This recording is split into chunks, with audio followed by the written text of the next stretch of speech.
yo soy la doctora Flor y le voy a hacer lo que es una toma de los focos aórticos.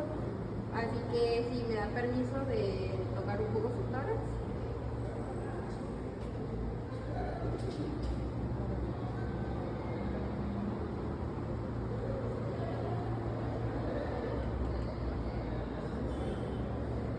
Bueno, el foco aórtico se encuentra en el segundo espacio intercostal,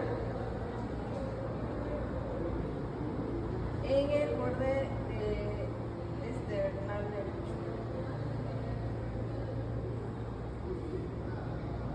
El foco pulmonar se encuentra en el segundo espacio intercostal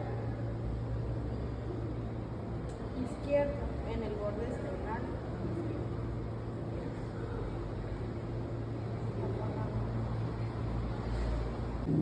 El tercer foco se encuentra en el cuarto espacio intercostal, que es el tricúspide.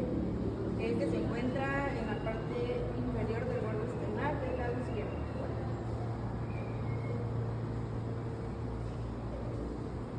Y el cuarto foco es el mitral. Este se encuentra en el lápiz cardíaco, en el quinto espacio intercostal, abajito del mitral.